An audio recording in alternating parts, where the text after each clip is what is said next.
Anniversaries are supposed to be a celebration of shared memories, love, and the future you're building together. For me, this one turned into the moment I realized how fragile trust can be. My name is Michael, I'm 39, and I run a small construction firm. I've always believed in honesty, hard work, and being present for the people I love. My wife, Laura, and I had been married for 10 years, and our anniversary was supposed to be special. A night to look back at all we had achieved together and forward to the life we were planning. Laura has always had a spark that drew people in.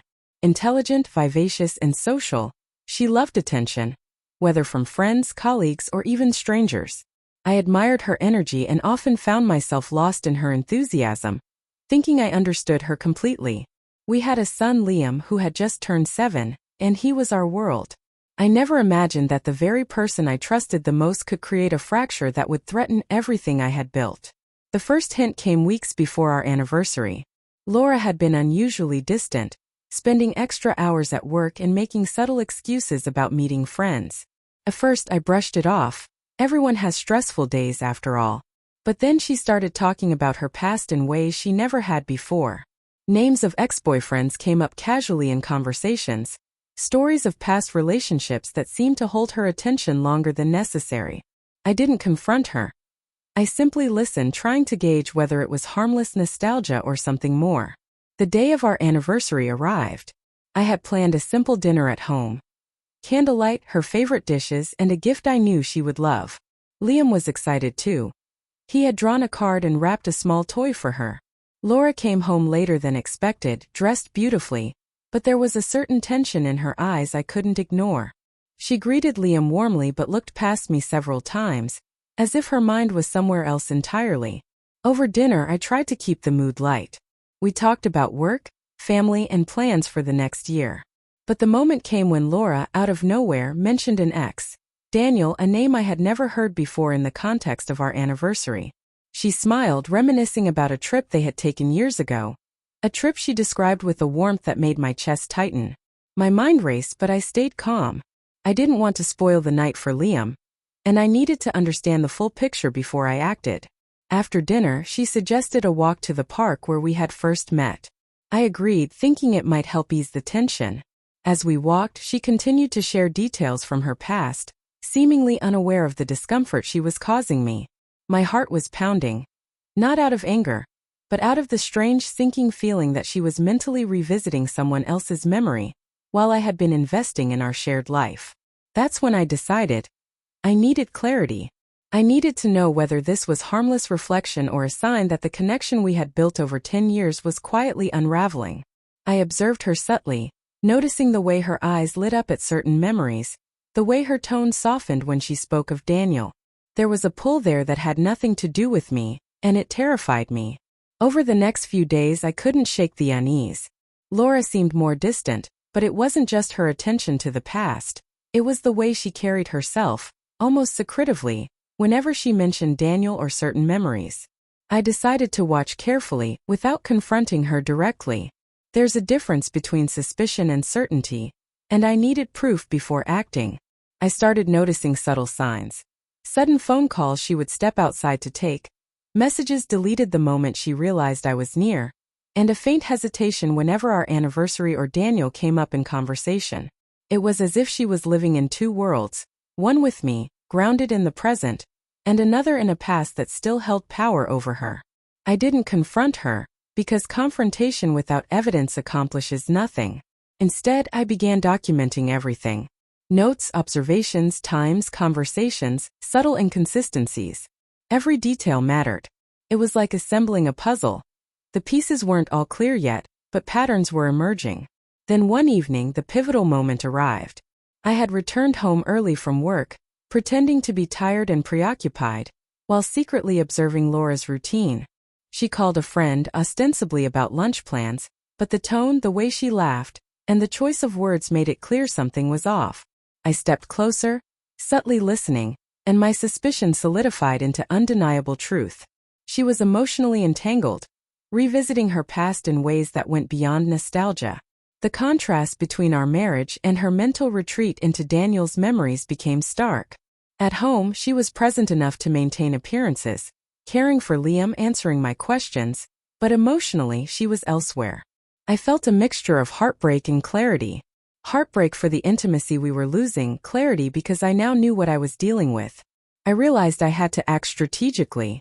This wasn't about outburst or confrontation. It was about ensuring the truth came to light in a way that was undeniable and fair. I didn't want to humiliate her publicly, but the consequences of her actions needed to be seen clearly by anyone affected. I wanted to reclaim the integrity of our home, the trust one had invested, and the emotional safety of my child. The next steps required patience. I continued observing, waiting for a moment when the truth would be revealed naturally. Subtle evidence accumulated. Texts she thought I hadn't seen, photographs from past trips, little reminders she left unintentionally. Each piece was like a thread in the web of clarity I was weaving.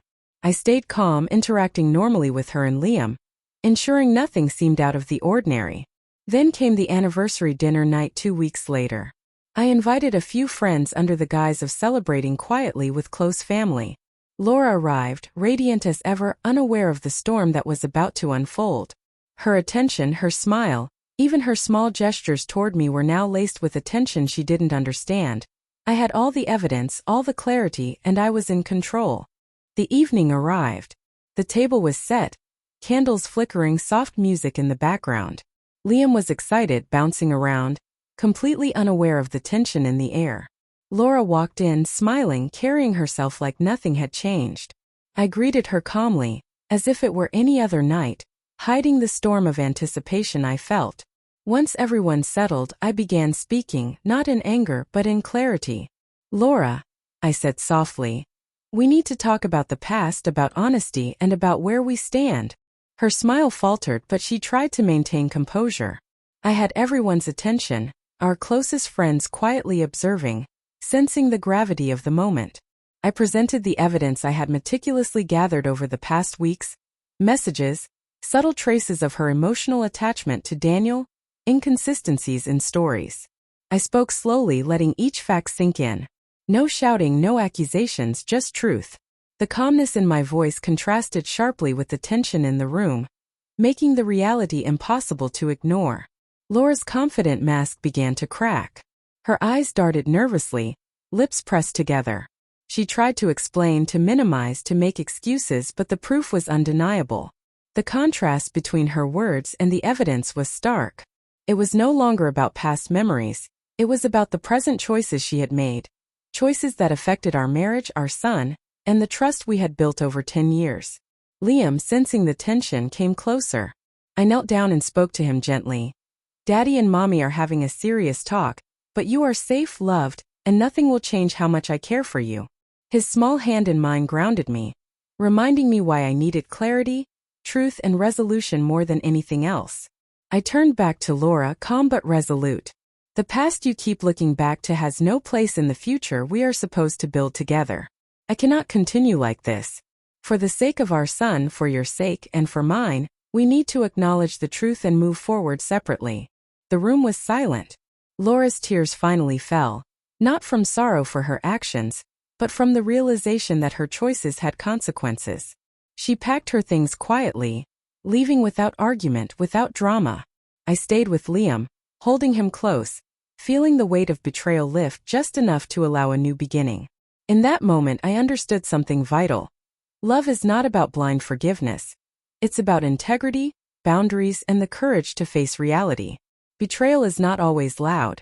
Sometimes it is quiet, subtle, and hidden behind smiles.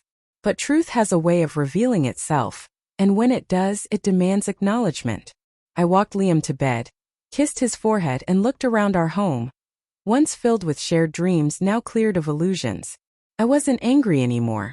I was prepared. My past with Laura had taught me lessons I wouldn't forget, but my future, our future, was still mine to shape. And for the first time in weeks, I felt the quiet confidence of walking into it, fully aware, fully in control.